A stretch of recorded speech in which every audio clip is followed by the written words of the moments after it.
नमस्कार दोस्तों, स्वागत है आपका बिहार समाचार में। तो चलिए बिहार की 10 प्रमुख बड़ी खबरों के बारे में जानते हैं। तो खबरों की ओर रुख करने से पहले एक नजर हेडलाइंस पर। बीपीएससी ने जिला जनसंपर्क अधिकारी के पदों पर निकाली बहाली, जल्द करे अप्लाई। 14 व 21 मार्च को होगी कांस्टेबल भर्ती लिखित परीक्षा, देखे पूरा शेड्यूल। कोरोना जांच में हुई गड़बड़ी पर बोले पप्पू यादव, कहा छोटी मछलियों पर कार्रवाई कर बड़ी मछलियों को बचाने की हो रही है कोशिश। खेसारी लाल यादव के कार्यक्रम में चली कुर्सियां, हाथ जोड़कर रिक्वेस्ट करते रहे खेसारी, प्रोग्राम छोड़कर भागना पड़ा। कोरोना घोटाले में सिविल सर्जन को सो कॉज नोटिस, आरा, अररिया और शिवहर में भी गड़बड़ी, प्रधान सचिव ने डीएम से मांगा जवाब। बिहार में 500 से अधिक पुलिस वालों का तबादला, कई जिलों में हवलदार और सिपाही का ट्रांसफर। नीतीश कुमार को पता ही नहीं कि बिहार के 18 मंत्रियों पर मुकदमा है, पत्रकारों से बोले हमको भी जानकारी दीजिएगा। बिहार, झारखंड, यूपी समेत कई राज्यों में अब ड्राइविंग लाइसेंस बनवाना हुआ आसान, रिन्यूअल कराने में भी अब सहूलियत। 2 साल में भी लैब नहीं बैठा सका नगर निगम, भगवान भरोसे है भागलपुर में पानी की जांच। उद्यान विभाग देगा फूड प्रोसेसिंग यूनिट को बढ़ावा, बिहार में बढ़ेंगे रोजगार, किसान होंगे समृद्ध। अब खबरें विस्तार से।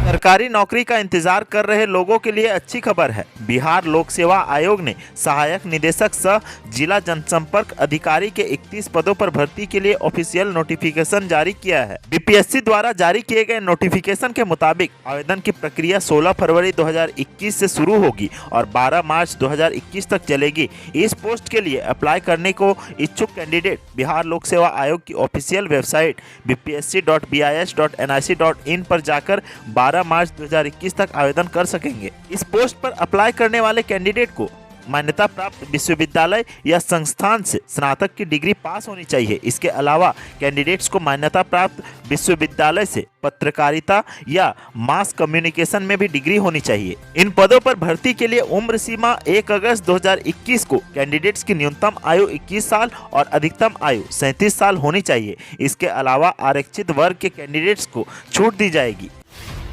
बिहार पुलिस में सिपाही के 8,415 पदों पर बहाली के लिए लिखित परीक्षा मार्च में होगी। केंद्रीय चयन पार्षद ने लिखित परीक्षा की तारीख घोषित कर दी है। दोनों ही दिन 2 पालियों में परीक्षा होगी। केंद्रीय चयन पार्षद ने परीक्षा का समय भी जारी कर दिया है। पहली पाली की परीक्षा सुबह 10 से 12 और द्वितीय पाली की परीक्षा दोपहर 2 से 4 बजे तक होगी।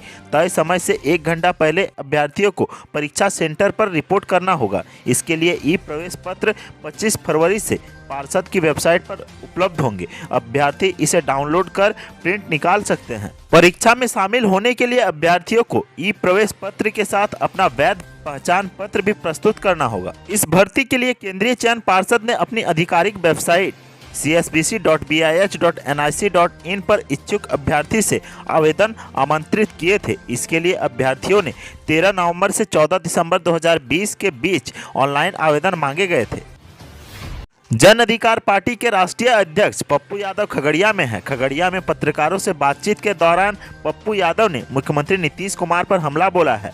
कोरोना जांच में हुई गड़बड़ी पर पप्पू यादव ने कहा कि 60% बिहार की स्थिति यही है। सरकार से सवाल करते हुए पप्पू यादव ने कहा कि क्या इसे लेकर स्वास्थ्य विभाग के प्रधान सचिव पर कार्रवाई की जाएगी। यह पूरी तरह गबन का मामला है, जहाँ बड़े लेवल पर पैसे की बंदरबाट की गई है। उन्होंने कहा कि इस मामले में भी छोटी मछलियों पर कार्रवाई कर बड़ी मछलियों को बचा लिया जाएगा। पप्पू यादव ने कहा कि इस मामले की जांच का जिम्मा प्रधान सचिव को ना सौंपी जाए, बल्कि हाई लेवल कमेटी से इसकी जांच कराई जाए। छत्तीसगढ़ में भोजपुरी के सुपरस्टार खेसारी लाल यादव के कार्यक्रम में काफी बवाल हुआ है। छत्तीसगढ़ के मैनपाट महोत्सव में यह बड़ी घटना हुई है। दरअसल जब भोजपुरी के मशहूर गायक खेसारी लाल यादव स्टेज पर गाना गाने पहुंचे तो वहां की मौजूद भीड़ अनियंत्रित हो गई। कार्यक्रम के दौरान मंच पर भगदड़ मच गई। यहां तक कि लोगों को नियंत्रित करने के लिए छत्तीसगढ़ पुलिस को लाठीचार्ज करना पड़ गया, जिसके बाद भीड़ और भी ज्यादा उग्र हो गई। छत्तीसगढ़ में इन दिनों 3 दिवसीय मैनपाट महोत्सव जारी है, जहां भोजपुरी एक्टर और सिंगर खेसारी लाल यादव को भी गाना गाने के लिए बुलाया गया था। लेकिन जब खेसारी वहां पहुंचे और कुछ और ही हो गया। उनके फैंस उनसे मिलने के लिए इतने बेताब हो गए कि वहां काफी हंगामा हो गया। पुलिस को भी लाठीचार्ज करने की नौबत आ गई। दरअसल हुआ यूं कि भोजपुरी कलाकार मंच पर बैठे हुए थे। उसी दौरान उनके फैंस उनसे मिलने सुरक्षा को तोड़ते हुए मंच पर चढ़ गए। इसी कारण कार्यक्रम में भगदड़ मच गई। बिहार में कोरोना टेस्टिंग के नाम पर गड़बड़ी सामने आने के बाद नीतीश सरकार की नींद उड़ गई है। शनिवार को स्वास्थ्य विभाग के प्रधान सचिव प्रत्यय अमृत ने प्रेस कॉन्फ्रेंस कर सरकार का पक्ष रखा। उन्होंने जानकारी दी कि इस मामले में सरकार ने त्वरित कार्रवाई करते हुए कई अफसरों को सस्पेंड किया है। उन्होंने बताया कि सिविल सर्जन और चिकित्सीय पदाधिकारी को शोकॉज किया गया है। जहां जहां गड़बड़ी हुई है, स्वास्थ्य विभाग की ओर से संबंधित अधिकारियों से स्पष्टीकरण की मांग की गई है। आपको बता दें कि बिहार के जमुई और शेखपुरा जिले में कोरोना टेस्टिंग के नाम पर गड़बड़ी सामने आई है। शुक्रवार को बिहार के स्वास्थ्य मंत्री मंगल पांडे ने इस मामले को गंभीरता से लेते हुए जमुई के सिविल सर्जन समेत वहां के कई स्वास्थ्य कर्मियों को सस्पेंड कर दिया है। कई अफसरों के खिलाफ भी कार्रवाई की गई। इस मामले में जमुई के civil surgeon doctor Vijayendra Satyarthi और जिला कार्यक्रम पदाधिकारी सुधांशु लाल को सस्पेंड कर दिया गया है। इसके अलावा प्रतिरक्षण पदाधिकारी पर भी गाज गिरी है। बरहट और सिकंदरा के प्रभारी को भी निलंबित किया गया है। इस वक्त एक ताज़ा खबर पटना से सामने आ रही है, जहां बड़े पैमाने पर पुलिस वालों का तबादला किया गया है। इंस्पेक्टर, दरोगा और जमादार के बाद हवलदार और सिपाहियों का ट्रांसफर किया गया है। डीआईजी ने इन पुलिसकर्मियों का स्थानांतरण किया है। पुलिस मुख्यालय की ओर से आदेश जारी कर दिया गया है। पटना पुलिस मुख्यालय की ओर से जारी आदेश के मुताबिक सेवानिवृत्ति की निकटता को देखते हुए बड़े पैमाने पर पुलिसकर्मियों का तबादला किया गया है। इन पुलिसकर्मियों ने तबादले के लिए आवेदन दिया था, जिस पर विचार कर पुलिस उप महानिरीक्षक ने रिक्ति की उपलब्धता को देखते हुए इन अधिकारियों का तबादला किया है, जिसमें 158 हवलदार और 54 सिपाही शामिल हैं। बिहार के मुख्यमंत्री नीतीश कुमार ने कहा कि उन्हें पता ही नहीं कि उनके मंत्रिमंडल में शामिल 18 मंत्रियों के खिलाफ मुकदमा है। नीतीश कुमार ने कहा कि उन्हें इसकी जानकारी नहीं है। ये पत्रकार लोग देखे और कोई जानकारी मिले तो उन्हें भी बताए। दरअसल सामाजिक संस्था एडीआर ने बिहार के मंत्रियों को लेकर आंकड़े जारी किए हैं। एडीआर ने दावा किया है कि नीतीश मंत्रिमंडल में शामिल 18 मंत्रियों ने अपने खिलाफ आपराधिक मामले घोषित किए हैं। बिहार सरकार में शामिल 14 मंत्रियों पर गंभीर आपराधिक आरोप है। एडीआर की रिपोर्ट के मुताबिक बीजेपी के 57% मंत्री, जेडीयू के 27% मंत्री आपराधिक मामलों में आरोपी हैं। इसके अलावा वीआईपी पार्टी के एकमात्र मंत्री मुकेश साहनी और हम के संतोष कुमार सुमन पर भी आपराधिक मामला दर्ज है।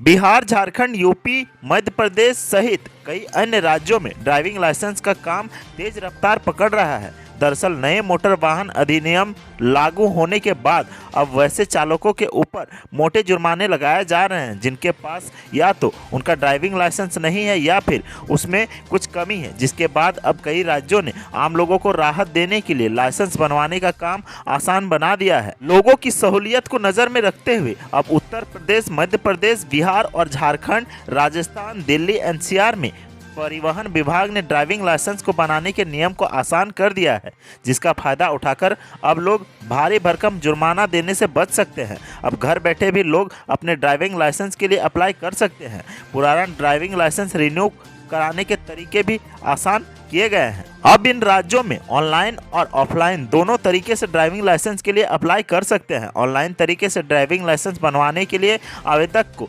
राज्य परिवहन विभाग या केंद्रीय परिवहन मंत्रालय के वेबसाइट पर जाना होगा, जहां से वे घर बैठे ही अपने ड्राइविंग लाइसेंस के लिए अप्लाई कर सकते हैं।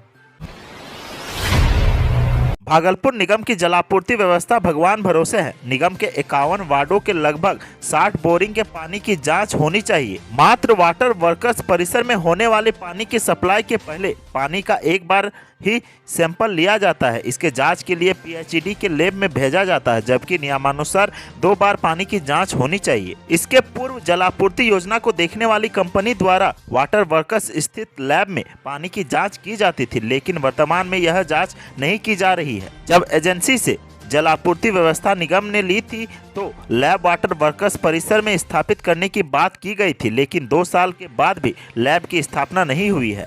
जलकल शाखा के सहायक जलकल अधीक्षक कृष्णा प्रसाद ने बताया कि निगम ने पीएचईडी को कई बार पत्र लिखा। पत्र में लैब स्थापित करने के लिए कई जानकारी मांगी गई, लेकिन पत्र का जवाब अब तक नहीं मिला है। लगातार 10 वर्षों से खाद्य प्रसंस्करण यूनिट की उठ रही मांगों पर अब विराम लग जाएगा। यहां के किसानों व उद्यमियों दोनों के लिए खुशखबरी है। नई बिहार कृषि निवेश प्रोत्साहन नीति 2020 को स्वीकृति मिल जाने के बाद अब कृषि आधारित उद्योगों के लिए बैंकों से कर्ज के अलावा 15% capital subsidy, 25% farm producer organisation को सब्सिडी व 5% ईबीसी इंटरप्रेन्योर को सब्सिडी मिल सकेगी। इस क्षेत्र में प्रचुर मात्रा में उत्पादित टमाटर, भिंडी, परवल, फूलगोभी, बैगन, लीची, आम, केला, मक्का, गेहूं, धान का उपयोग करने के लिए फूड प्रोसेसिंग कराने का उद्योग स्थापित किया जाए तो भागलपुर की सूरत ही बदल जाएगी और कामकाजी महिलाओं को काम, युवाओं को रोजगार, किसानों को उनके उत्पादन का सही दाम मिलने लगेगा। तो आज की सुर्खियों में बस इतना ही। बिहार से जुड़ी खबरों के लिए सब्सक्राइब करें हमारे चैनल को और साथ ही साथ अपने दोस्तों और रिश्तेदारों में शेयर जरूर करें। धन्यवाद।